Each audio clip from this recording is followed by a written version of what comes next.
Hi friends, welcome to my channel Supply Chain Knowledge and today's topic is Managers Project Acumen. इसमें हम लोग talent triangle, risk mitigation, WIFM and theories of constraint के बारे में जानेंगे.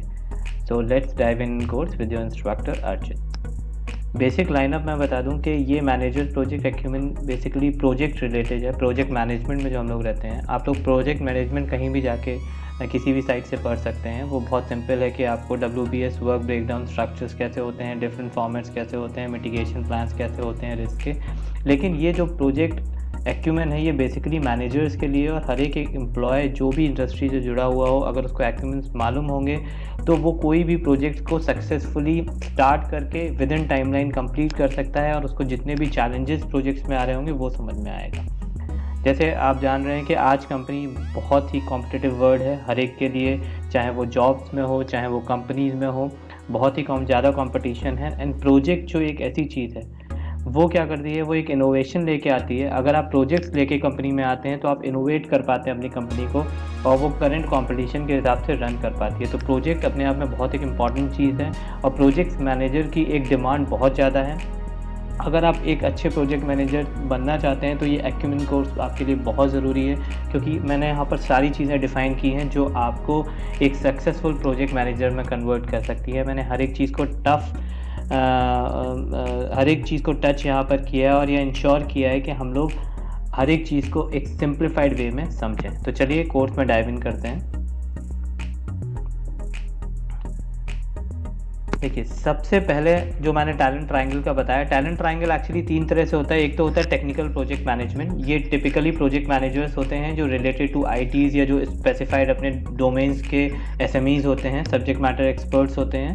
इनको अपने डोमेन्स के बारे में मालूम होता है. जो इसके लिए अलग कोर्स मैंने बताया था, जैसे इसके लिए डिफरेंट टेक्निक्स आती है कि आप टाइमलाइंस क्या होंगी, इसके डिफरेंट स्केड्यूल्स क्या होंगे, पूरा इसका प्लान होता है, वर्क ब्रेकडाउन स्ट्रक्चर होता है, आपकी बजटिंग होती है. इसमें कंप्लीट डिटेल कोर्स होता है. ये टेक्निकल प्रोजेक्ट मैनेजमेंट है. उसके बाद एक आती है लीडरशिप.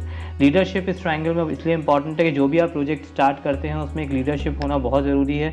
और एक लीडरशिप बेसिकली इंटरकनेक्ट करती है आपके जितने भी स्टेक होल्डर्स होते हैं उसमें, और ये बहुत इंपॉर्टेंट रोल प्ले करती है. थर्ड आता है strategic business management. Strategic business management जो है वही यहाँ पर मैं आपको बताने जा रहा हूँ. ये बहुत ज़रूरी होता है. ये अगर आप कंपनी के बारे में जानना, कंपनी के फाइनेंशियल्स के बारे में जानना, कंपनी की प्रोसेसेस के बारे में जानना, तभी एक आप सक्सेसफुल प्रोजेक्ट मैनेजर बन सकते हैं. उसके लिए बेसिक रिक्वायरमेंट्स क्या होते हैं वो आज हम यहाँ इस कोर्स में स्टडी करेंगे और ये आपके लिए बहुत हेल्पफुल होने वाला है. चलिए सबसे पहले एक स्टार्ट करते हैं. Project are how ideas become reality. That's what मैंने स्पोकन अबाउट. जब मैंने आप बताया था आपको कि अभी करंट मार्केट में जो इतना कॉम्पिटिटिव है उसमें आपके लिए प्रोजेक्ट मोस्ट रिक्वायर्ड है. अगर आपके सक्सेसफुल प्रोजेक्ट होते हैं जिनको हम एजाइल प्रोजेक्ट भी बोलते हैं, जिसमें वाटरफॉल मॉडल एक होता है और एक एजाइल मॉडल होता है. एजाइल मॉडल आजकल ज़्यादा मार्केट में आ गया है, जो कम टाइम स्पैन में जब हम इसको प्रोजेक्ट को सक्सेसफुली कंप्लीट कर लेते हैं, क्योंकि आज सब कुछ टाइमली आना बहुत ज़रूरी है मार्केट में. अगर वहाँ हम लैग करते हैं तो हमारे कॉम्पिटिटर्स हमसे वहाँ पर आगे चले जाएंगे और हमें उनको पकड़ना बहुत मुश्किल होता है. इसीलिए projects are how ideas become reality. And इसके लिए सबसे इंपॉर्टेंट होता है स्कोप. तो स्कोप में आता है what and how well. Scope कितना है हमारा, हमें टाइमलाइन बनानी होती है. सेकंड चीज़ एक प्रोजेक्ट में आती है स्केड्यूल.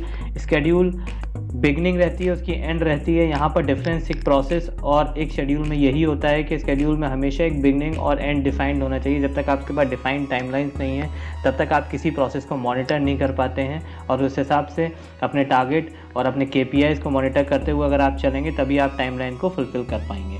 तो उसको करने के लिए एक हमारे पास थर्ड चीज़ होती है इसमें बजट. बजट बहुत ज़रूरी है कि हमें इसके लिए रिसोर्स कहाँ से एक्वायर करने हैं, हमें इसके लिए मनी कहाँ से आएगा, कितना हमें इन्वेस्ट करना है, किस प्रोसेस में कहाँ पर चेंज रिक्वायरमेंट आ रहा है प्रोजेक्ट में, कहाँ पर हमें ज़्यादा इन्वेस्टमेंट करना पड़ेगा. उसके लिए भी हम लोगों को कुछ अपना बफर बचा के रखना पड़ता है. तो budget is very important. Budget planning बहुत इंपॉर्टेंट होती है एक प्रोजेक्ट के लिए.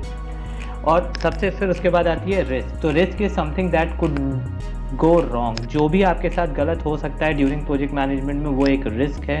तो इसके लिए प्रॉपर रिस्क मिटिगेशन प्लान आता है. अब अगर रिस्क की बात हम लोग करें तो रिस्क बहुत तरह से हो सकती है। एक तो कॉम्प्लेक्सिटी हो सकती है। कॉम्प्लेक्सिटी बेसिकली हो गई कि आप एज अ प्रोजेक्ट मैनेजर बहुत सारे स्टेक होल्डर्स होंगे, बहुत सारे डिपार्टमेंट होंगे आपके साथ जुड़े होंगे, जो आपकी कोर टीम्स होंगी, उसमें कॉम्प्लेक्स कम्युनिकेशन ना जाए। कॉम्प्लेक्स कम्युनिकेशन वो होता है जिसमें हर एक को ट्रांसपेरेंसी ना रहे, इसीलिए आपका बहुत सिंपल वे कम्युनिकेशन होना चाहिए, डाउन द लेवल होना चाहिए, और प्रोजेक्ट में बहुत क्लियरिटी रहनी चाहिए जिससे ये कॉम्प्लेक्सिटी डेवलप ना हो हर एक लेवल पे।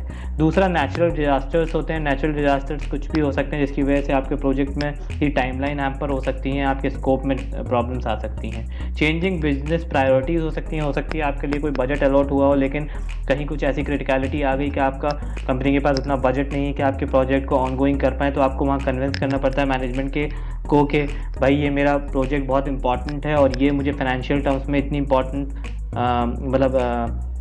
फाइनेंशियल टर्म्स में इतना इम्पॉर्टेंट है, और जिससे आप अपने जो आपके टॉप मैनेजमेंट है उसको कन्विंस कर पाएँ।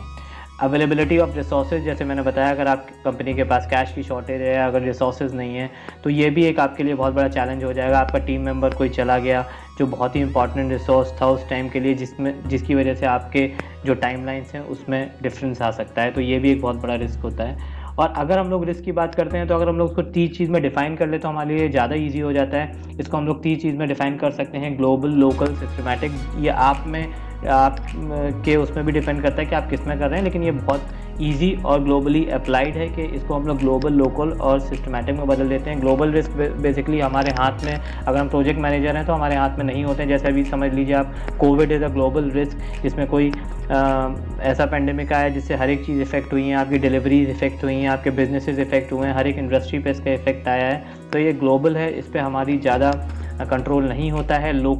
लोकल बेसिकली आप समझ लीजिए जैसे हमारे सप्लायर्स के साथ आपको कोई प्रोडक्ट डेवलपमेंट में है, आपने उसके साथ कोई कोट ले रखा है और आपने उसके साथ ये डिफाइन कर रखा है कि भाई ये आप प्रोडक्ट डेवलप करके मुझे अभी तक इसकी डिलीवरी करा देंगे फॉर सैम्पल चेक और टेस्टिंग, लेकिन अगर वो फेल कर जाता है तो आप उसको ये लोकल आप थोड़ा कंट्रोल कर सकते हैं कि आप हमेशा ड्यूअल सोर्सिंग रखिए।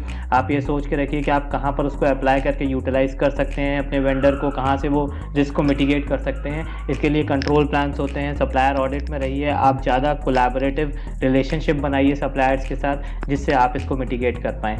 सिस्टमैटिक ये जो होता है, इसके बाद सिस्टमैटिक ये थोड़ा थर्ड पार्टी पे आ जाता है। ये भी हमारे हाथ में बहुत कम कंट्रोल होता है इसका।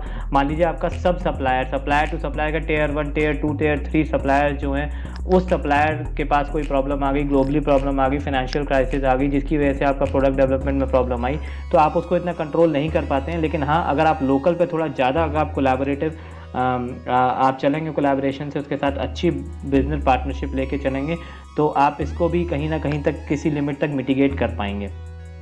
तो पहला, जैसे कि मैंने ग्लोबल रिस्क बताया आपको, happens in the world around organisations beyond your control and limit access to work resources. Local risk हो गया, happen within organisation and can control within an organisation और with your suppliers as well. और तीसरा होता है bigger than a local risk, smaller than a global risk. ये जो मैंने आपको बताया कि थर्ड पार्टी सप्लायर, ये जो एग्जांपल दिया, इसमें हम लोग अगर लोकल रिस्क पे हम लोग थोड़ा ज़्यादा फोकस करेंगे, या ग्लोबली भी थोड़े ज़्यादा हमारे जितने भी स्टेक होल्डर्स हैं उनके साथ अगर हम अच्छी रिलेशनशिप बनाएंगे तो हम रिस्क को कंट्रोल कर सकते हैं। चलिए अब दूसरी चीज़ में चलते हैं कि हमारे पर्सपेक्टिव्स